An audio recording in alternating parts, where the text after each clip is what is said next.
Welcome to another edition of Check This Out. Make sure you hit the subscribe button when we're done with our time together. What's your view of God? What do you think of Him? When His name comes up, when the name of God comes up, or just the mention of God, what are like that? Like, what's the first thing that comes to your mind? Well, so many different views. There's the view of he's mean. He's just mean. There's the other view of he don't care. He just doesn't care. And there'll be somebody else that says, I remember when I used to believe. Back in the day I used to believe. What happened? You probably took your eyes off of God and put them on a man or a woman, and they disappointed you, and now God gets the blame. I hear that many, many times over.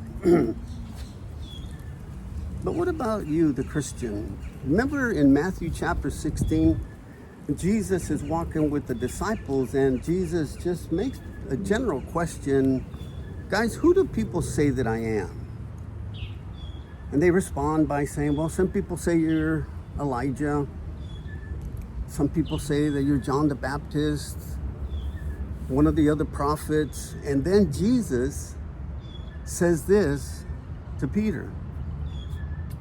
Peter, who do you say I am? It's almost as if Jesus was saying to Peter, tell me about me. Peter, tell me what you see in me. Tell me how you feel about me. Who am I to you? Sadly, our position on what we think about God has a tendency to change. What do I mean by that? Well, it depends on what our circumstances are. Going through a good time in our life, we have a tendency to just, oh man, God is so good. God is blessing me. Why? You've gotten what you wanted, or circumstances are pleasing to you. But what happens if a storm comes? What happens if the rug gets pulled out from under you? Sometimes our thoughts, our belief about God will change. He doesn't care. He's sleeping. He's mean. No, my friend. God changes not. He's not a man that he should change his mind, is what the Bible says.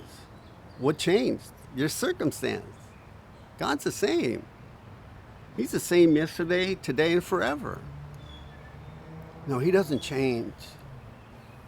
There's one trait, one characteristic about Jesus that is very common throughout the Gospels. It's the word compassionate. Oh, we're told in the scriptures that Jesus looked at the crowds and he had compassion on them because they were like sheep without a shepherd. We see in the Gospel of Luke as he came up over the ridge and he looked at the city of Jerusalem and he wept over the city. Oh, how I long to gather you like a hen gathers her chicks, but you were unwilling. But there is a story in the Gospel of Luke in chapter 7 that for me, captures the heart of Jesus in a way that other stories quite don't, at least just for me.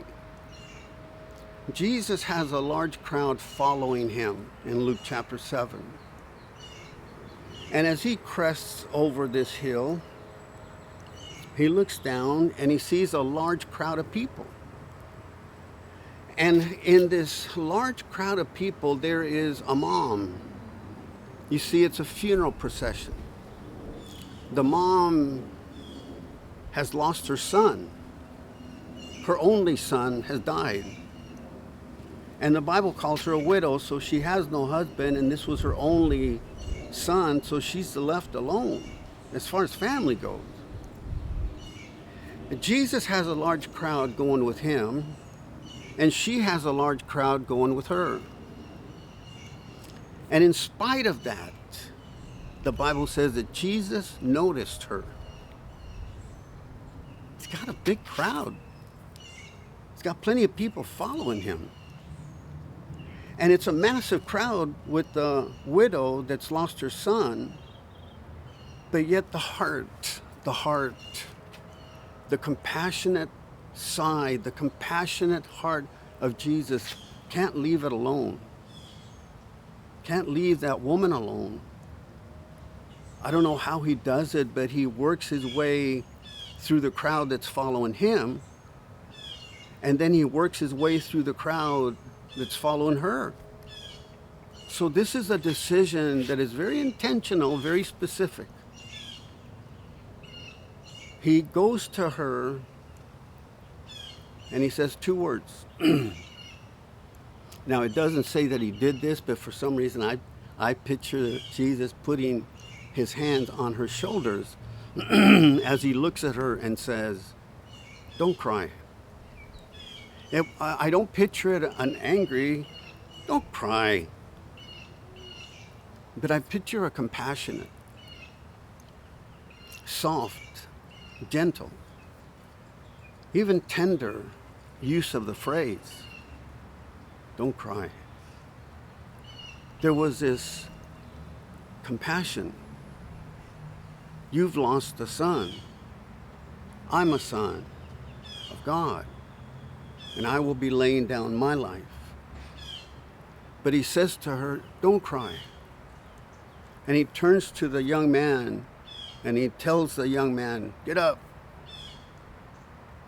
He rises from the dead and he gives him back to the mom. And the people are amazed. But I don't know how you view Jesus. Maybe you grew up in a religious home and Jesus was nothing more than just a figure on the wall.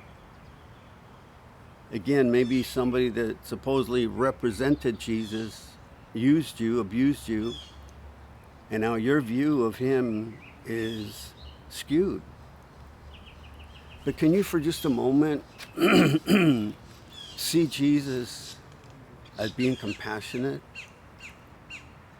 He came, the Bible says in John chapter 3, verse 16, "For God so loved the world that he gave his one and only begotten Son, that whosoever would believe in him would not perish, but have everlasting life." He came for salvation for the world, but he had time for one grieving widow.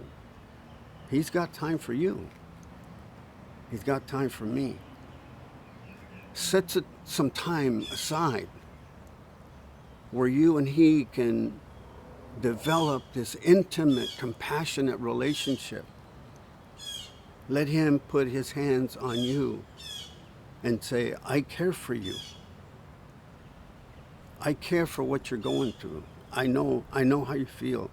I know how you feel. He loves you very, very much.